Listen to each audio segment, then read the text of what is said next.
Hello, fellow aviation enthusiasts, history enthusiasts. Can I call you all history enthusiasts? I think so. I think even if you deny it, you're still a student of history and a teacher of history at the same time.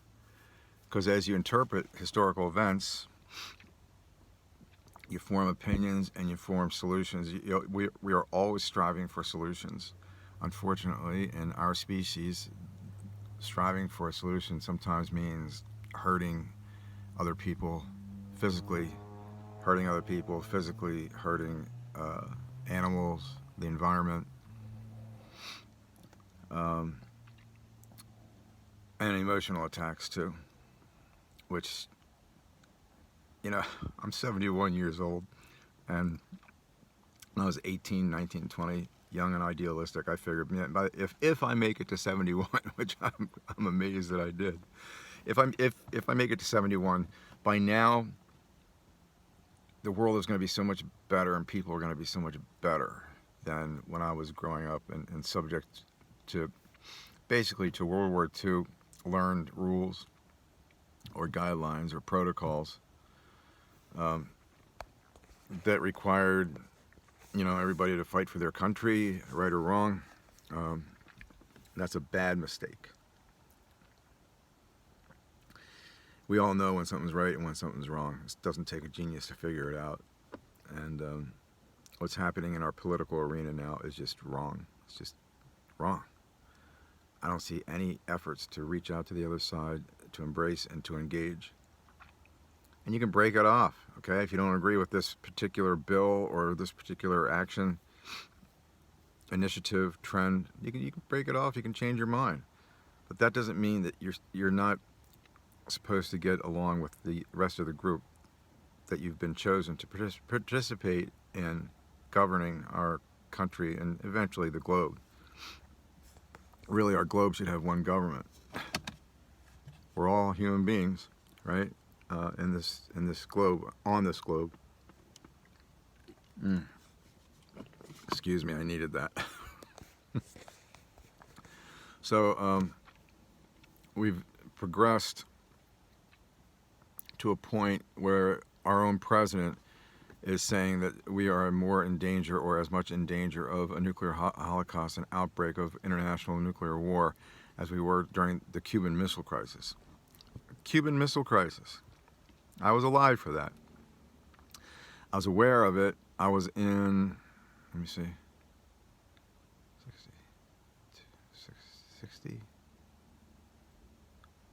61? I guess it was 61, 1961. I'm 10 years old. I'm 10 years old, 1961. So what happened in the Cuban Missile Crisis? What happened was the president lost control of the forces that he had deployed in the Caribbean around Cuba. Cuba and Castro, specifically, who was the dictator and the ruler of Cuba at the time, he wanted blood. Can I blame him?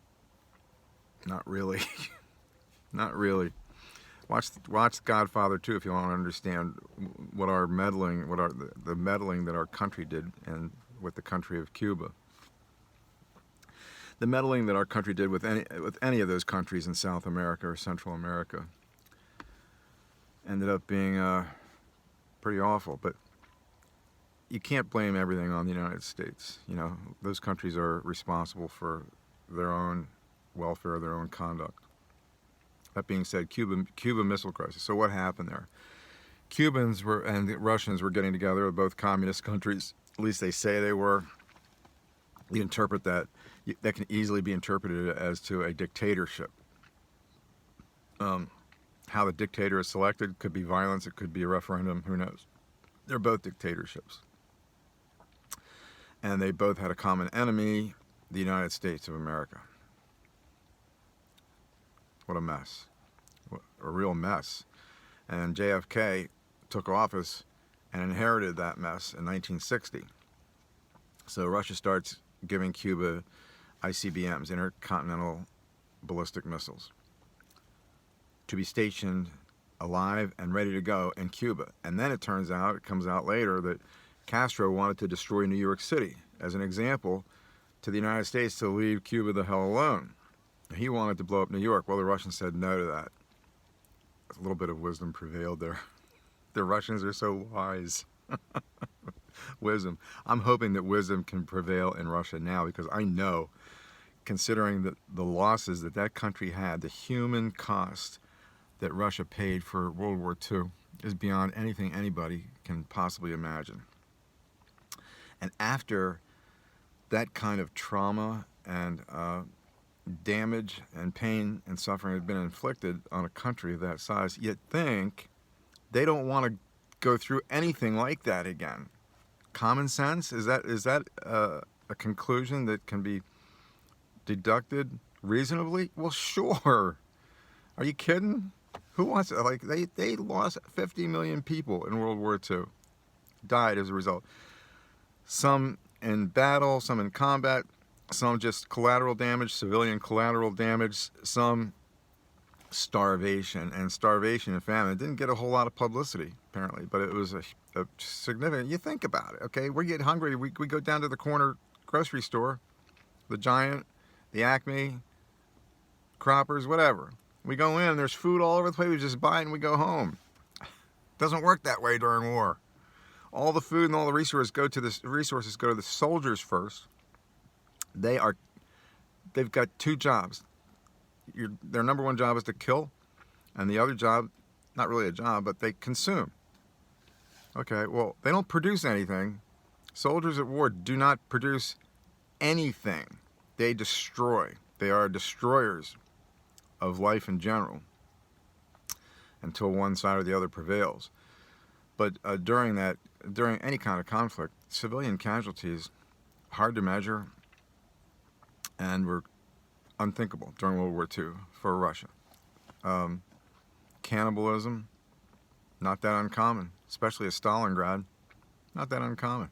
You're starving to death, there's a guy that's dead, his flesh is rotting away, and you either have to eat something or you're going to die. There's no other alternatives. I love those clear-cut choices because it leads to the truth. My father always told me that World War II was the best thing that ever happened to him. He had to fight to survive himself. He and his brother, when they were young, in the streets of St. Louis, they didn't have any food. Their father, didn't provide for them very well, so I'm told. And they'd wake up 8, 9 years old, starving, and they'd have to go out and steal food and fight for it. So my father grew up in tough environment, tough situation, and he told me that World War II was the best thing that ever happened to him. I don't hear that many comments like that coming out of that kind of war, that destructive of a war. I don't think you're going to find anybody in Russia saying it was the best thing that ever happened to them, or China, or Indonesia, or France, or Belgium, or any of those countries that were like violated. And so, okay, how does my father end up saying it's the best thing that ever happened to him? Well, leading up to the breakout of war for the United States in 1941, December 7th, 1941, day that will live in infamy. Something you're famous for that is not good. That's what infamy means. So, best thing that ever happened to my father. How is that possible? Well, he was struggling to eat all the way up to the point where he was 20 years old, 18, 19, 20. So he turned 20 in 1937, went into the service, was in the Navy for a year and a half, came out, was playing baseball, struggling, man. Nobody had it good or easy at that point. It was the depression. Man, I'm upset because the stock market's been down like just about all year this year, but in the last week or two, my number one holding, which is Tesla, has gone down 16%. And it's bothering me. Okay, well, how about 10 years of that? Think of going through desolation and deprivation for 10 years, and by the time 1937, 38, and 39 rolled around, that's what it had been. The Great Depression had lingered and really been causing a lot of pain and suffering. I don't know how Roosevelt got reelected, to tell you the truth, especially in 32, 36, 40, especially in 1940, because the Depression had pretty much lasted took up his whole administration, his whole tenure in office. Anyway, back to my father. I'm getting to you, Dad. I'm getting to you. So he was a fighter. He boxed in the Navy, and he was very good. He won like the first 8 or 9 matches in a row, and you know, this is one of the stories that he told me. Apparently I'm the only sibling that got all these stories out of him. But so he was thinking of being a professional boxer because he had won decisively and handedly on 8 or 9 victories in a row. And then his 10th contest was a smaller guy. He's saying he was smaller, and when he looked at him from across the ring, he just had there goes an 18-wheeler taking up his parking spot, maybe. There he is. I don't know if you can see him here. You see this guy? The light doesn't adjust. There's an 18-wheeler who just came and checked me out, apparently. Maybe he wants me to drive for him. I don't know. I'd consider it. Back to my dad. So, starvation, difficulty, boxer. Oh, his 9th or 10th match, he thought it was going to be a walk in the park. The guy was smaller than him, didn't have the same reach that he had.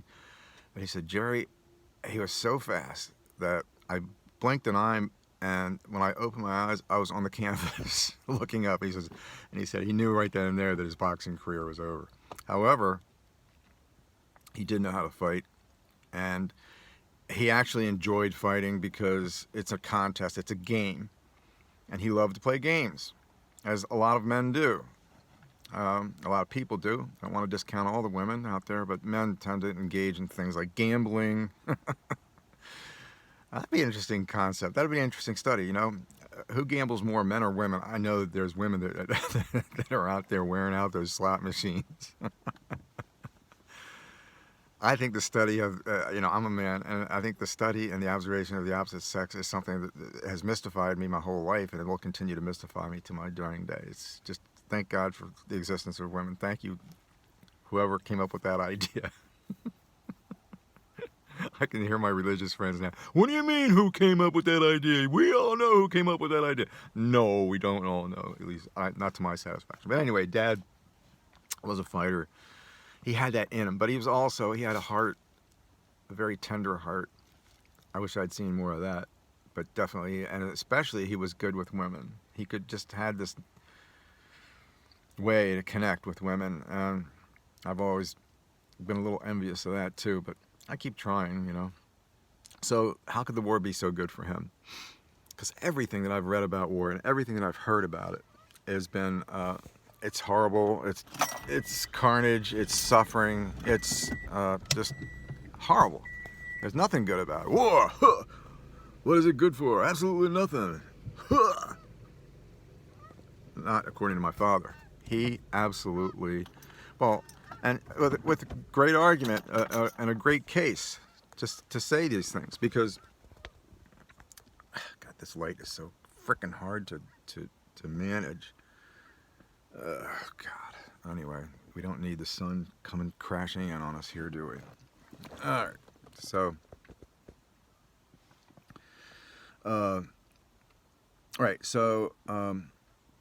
he's playing baseball. He joins the Navy. He comes out of the Navy after a year and a half or something like that, and he's playing baseball, and he's on a minor league team getting paid to play baseball. That's where he met my mother, how he met my mother. And then he starts flying. He's in the he joins the service, and he starts flying. He stays in touch with my mother, though. She's in Ashland, Kentucky. And he solos, and it turns out he's very good at it. He's a really good pilot. And he's so good, they recognize his skills, and they make him a trainer, teach him, you know, they put him in a training position. And so now he's training, and he's teaching other guys how to fly. So, and we're into 1940 now, 1940 and 41. Because so remember, Pearl Harbor, December of 41, later in the year. So earlier in the year, 41. My car is starting to roll. Pay attention to drive. Yeah, I'm driving while I'm talking, right? I'm sorry. Oh, I can't. irony and humor go hand in hand, and I touch a lot. I love irony. If you've been following me at all, you know that I love irony. So back to my father. Sorry, Dad. So he's learning how to fly, and he's flying B-25s, which is a big twin. He's flying a P-38, which is a very dangerous twin-engine airplane. Aviation is still in its infancy at this time, too. A lot of things that they didn't know about flying still. Long story short, they send him down to Florida, and he's training Pensacola. He's training pilots in Pensacola, Florida, and then he's losing his mind because he doesn't feel like he's missing out on something. And what he's missing out on is the fight and the game of fighting, and the game of kill or be killed. Very interesting concept. I wonder how many of you have been involved in something like that. I've been close. I've been really close. Matter of fact, I might have been in that situation and not have realized it until later. But so my father wanted to go to combat, and he just said, "I don't care where you send me. I want to go anywhere where there's combat." So they send him, and again, remember the war broke out December 41. He's still training into 43, into 42. I'm sorry. And he's training into 42, and sometime in 42, later in 42, I believe. It could have been as late as like late 42 or early 43. He gets assigned to North Africa and to the British Army in North Africa. He reported. Yeah, the English were already there, and so once war broke out, we decided to send help to North Africa, and that's where he went. And he's flying a P40. Now, this airplane, if you look at this airplane, it's not the best airplane in the air in the sky as far as just flying capability. It didn't climb all that fast. The Allison engine in it was underpowered for the job that it had to do. It had this big air scoop at the front of the nose of the airplane. And people would look at that. My father used to look at that with admiration and affection, saying, "Oh, look at that! The air didn't have any trouble getting into the engine." I said, "No, it didn't. But it did have a lot of trouble getting around the airplane. So that large opening and scoop at the front of the airplane was aerodynamically damaging or a liability because it cut down on the airflow that gets around the airplane." I'm not going to go into that, but let's just say the P40, Curtiss P40, at that point, he was flying a D, ABC, either a C, no, a D. The Flying Tigers that flew the P40 in 39, 38, 39, 40 for the Flying Tigers in Chanel, they had a P40. They're obsolete, though. A plane could be obsolete within a year after it goes into production. It had machine guns that would shoot through the props. As the prop turned, the machine guns were timed to shoot a bullet through the props. Now, I don't care what anybody says to me when they point at that design. That's a horrible idea. It's loaded with problems that could be fatal and things that could go wrong that could be fatal. I want to elaborate. If you want an elaboration, let me know and I'll do a video on that. But okay, so that evolved from the machine guns shooting through the prop to having 3 machine guns in each wing, a total of 6. And each one of those machine guns was a Browning 50 caliber machine gun. And that weapon is still considered one of the most terrifying and awesome weapons known to exist.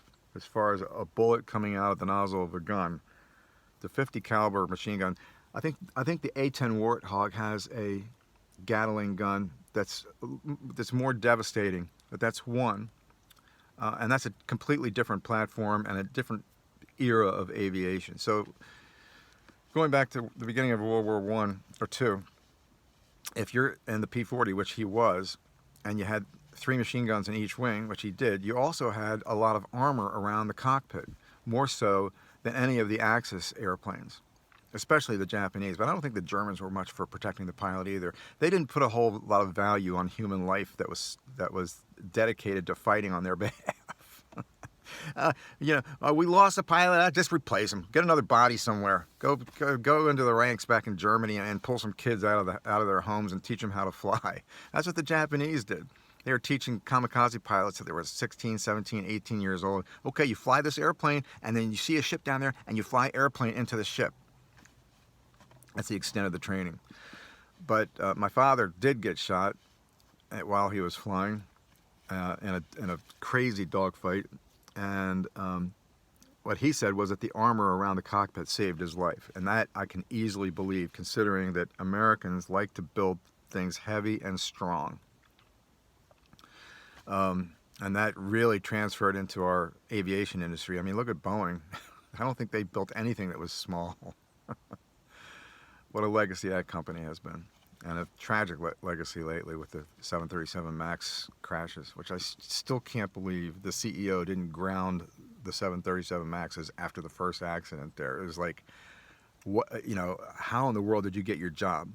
That's the first thing I would say. After the first MAX accident in the Philippines, a Lion Air, I think it was, brand new airplane, and it dives itself into the ocean and kills everybody on a perfectly good flying day.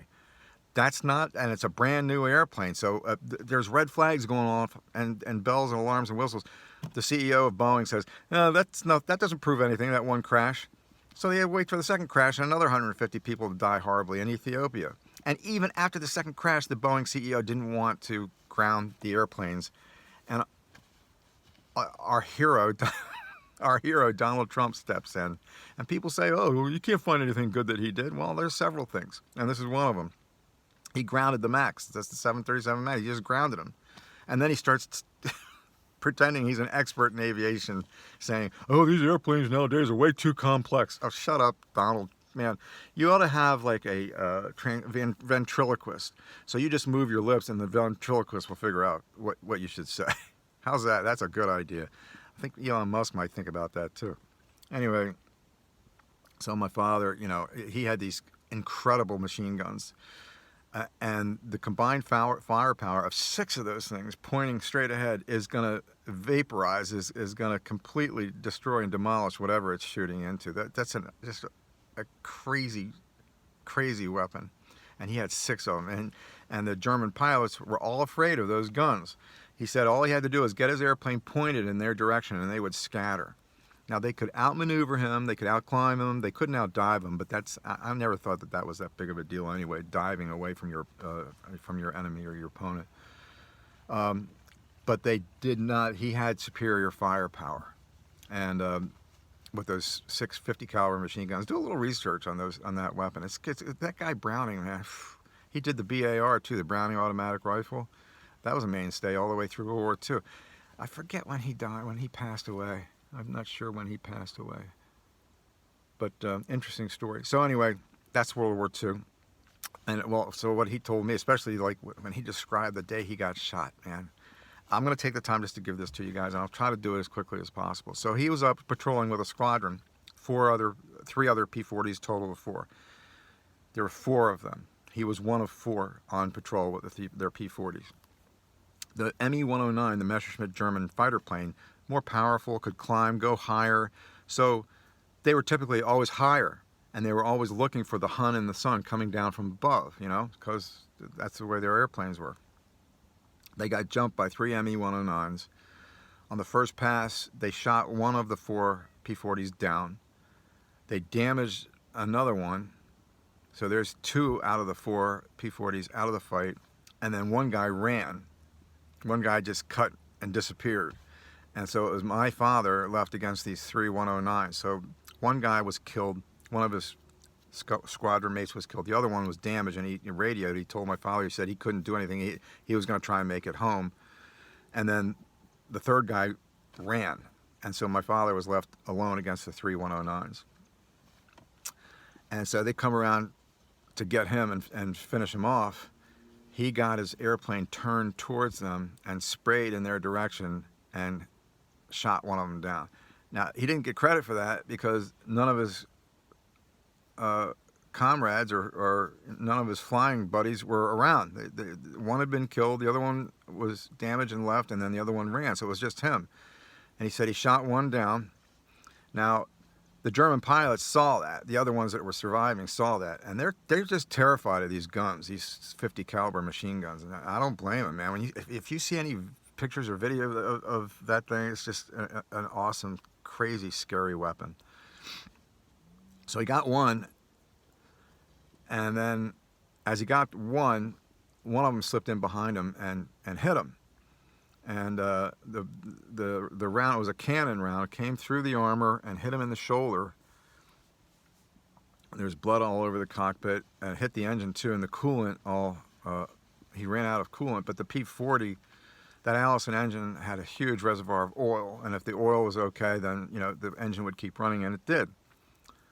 And so he thought he was going to die, and the way he described that was just beautiful. He said, look, I guess I'm going to die now. Oh, this isn't so bad, and I'm going to take as many of them with me as I can. There is the soul and the heart of a true fighter. And so it was 2 against 1 at this point. He got one, there was 2 against 1, and they didn't want anything to do with him. They didn't want anything to do with those guns. They knew that they had nicked them, they'd gotten them, but understandably so, the German pilots were terrified of those 50 caliber machine guns. They're very effective and very deadly. And so they left. They figured out, what good is he going to do? He'll never make it home. He'll crash on the way home. Well, he got the airplane home. He landed and passed out, and there was blood all over the place. They shipped him off to Cairo, and he got surgery there. He was in Cairo for about a month and a half before he went back. And he got 2 or 3 more kills, and then he was sent back to the States to sell war bonds. He was a spokesperson for selling war bonds. That's the story of my father anyway. He loved the fight. He loved it. But beyond that, though, if you look at leading up to World War II, it was nothing but starvation and poverty. After World War II, affluence and middle class in America grew like it had never done before. And through the 50s, the middle class in our country had this explosion in population. It was, for him, it was a beautiful thing. He got a job. He was going to stay in the service till he got his 20 years in, and you get a full retirement there. And he was in the reserves, and he was based in Wilmington, Delaware. And he crashed on takeoff. I think he crashed. Is it a P47, or it might have been that Lightning jet, the Lockheed jet, the Lightning 101 or something like that. Anyway, he crashed on takeoff. The whole thing, his whole airplane blew up and burned completely. And he said, Jerry, it was just dumb luck that I got out of the cockpit and walked away from it. And he had this like shivering moment of clarity where it's kind of like God telling him that, your luck is over. You've used every bit of luck that you could possibly use. And I feel that way too at this point in my life, that I've used all the luck that I could possibly use just to be alive. And I had some close calls flying that I'll tell you about some other time. Anyway, here we are squaring off against Russia and China, and they were our allies in a kill or be killed struggle 80 years ago. About 80 years ago. Think about that. How do we go from being allies in a life and death struggle, kill or be killed struggle, now to like squaring off against each other? We haven't changed all that much. We're still barely a functioning democracy after January 6, 2020. I mean, we can never let that happen again. And if there's an attempt to storm our Capitol building again, there should be a bloodbath right there on the steps. And everybody should know that, hey, you try that shit again, you're going to die. Okay? You're not going to be arrested. We're going to kill you. Okay? That's how we should deal with treason. That's my opinion. Anyway, that's the story of my father I wanted to tell. And I'm not sure I did a good job of it or not, but basically that's the deal, and that's what happened with him. And then after the war, he had a long, good marriage, good relationship. From what I can tell, it's hard to tell sometimes, but he and my mother stayed married, and I know he was thinking about leaving. Leaving her would be, for him, like leaving and giving up on the family. He would never give up on his family, and he transferred that to me. And it worked against me more than it worked in my favor. It worked against me. So, different world. It's like Michael Corleone says at the end of The Godfather 2. He asks his mother about, what his father felt in his heart. And his mother said, there's nothing more important than family. And Michael says, well, times are changing. And they do change, don't they? Anyway, I hope you guys are well. It's a Cavu day here. I don't know if you can see, but let me do a little thing out the window. That's Cavu. There's no ceiling and there's unlimited visibility, and it's a beautiful thing. We haven't. It's been raining for about 3 weeks straight, but you see how green the grass is and everything, and you know, you look out here and you see what an incredible piece of land this is. I love this area for obvious reasons. Although I hope to travel out west within the next 6 months or so. God bless you all, and